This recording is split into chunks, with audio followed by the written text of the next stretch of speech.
For those who are unfamiliar, the episode's title is a reference to Filli Vanilli, a two-man musical group that was very popular for a brief period during the late 80s and early 90s, until it was revealed that the two lead performers were lip-syncing while the actual singing was being done by completely different guys. So that should let you know where we're going with this. As the episode begins, we see Fluttershy singing to her animal friends when the other main five show up and say they've never heard her sing like that before. Are you sure? I mean, even if you want to argue that most of the songs don't actually count, and Hearthwarming Eve technically had her singing as part of a group so she didn't really stand out from anyone else, the fact that songs make up such a big part of the show that we're even having this discussion should tell you something about how potentially confusing this is to the continuity. Anyway, we learn that Rarity is part of an a cappella group called the Ponytones, and she invites Fluttershy to join them during their next show. But in what feels like a nice follow-up to putting your hoof down, Fluttershy firmly says no. She explains that she has stage fright. Again, I thought they already knew that, and that she'll be much happier watching from the audience. And surprisingly, Rarity respects her decision. Not only that, but with the exception of an emergency situation that comes up later, Rarity remains respectful the entire episode. We then cut to the Ponyville Pet Center later on, with Fluttershy helping to set up a fundraiser while the Ponytones are busy rehearsing. Oh look, Big Macintosh is there too. And let me guess, it'll be just like Pinky Apple Pie where you drown his voice out in the group, or he'll open his mouth for a dumb cutaway gag. Bum bum bum ba da ba da dum bum bum ba da ha bum bum bum ba da ba da bum bum ba da ha. Oh, never mind, you actually do get to hear him sing this time, and the song is pretty damn good too. At least the first 20 times we hear it. Sorry, it does get a bit repetitive by the end. They're really getting the crowd worked up too, and oh god, oh you're gonna have more music in you in just a second.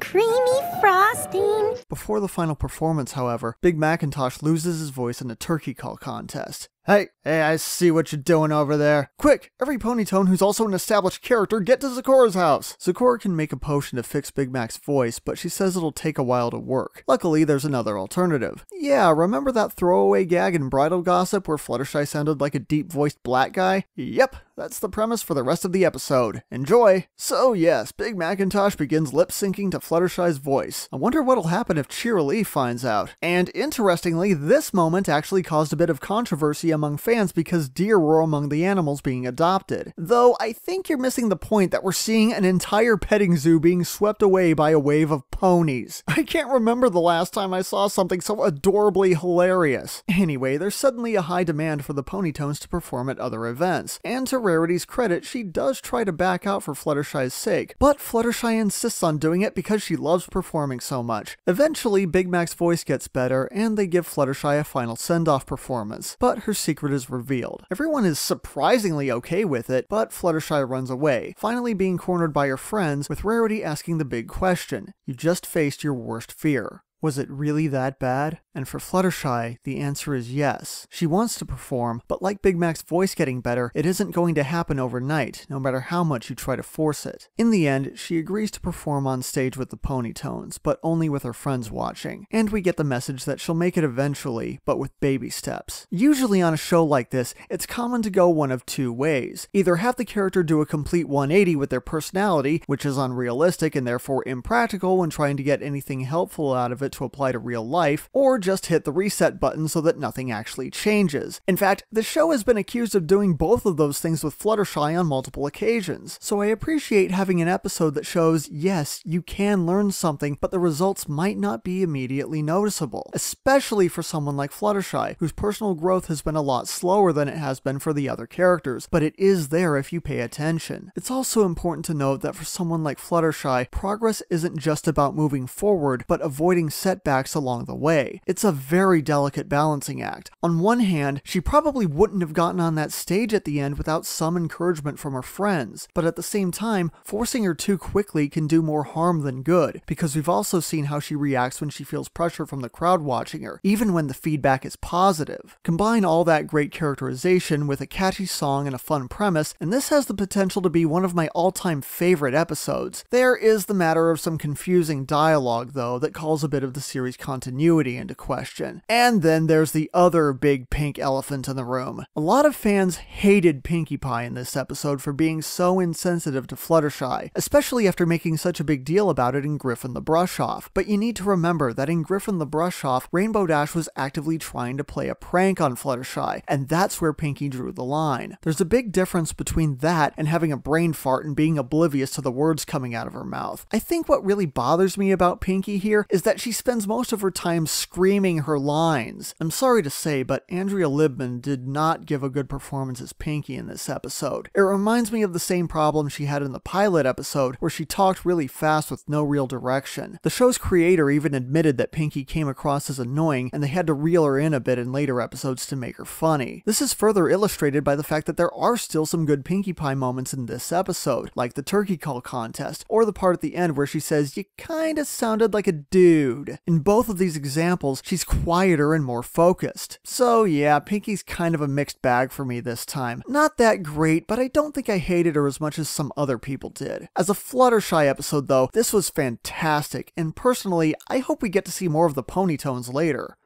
Filli Vanilli gets an 8 out of 10.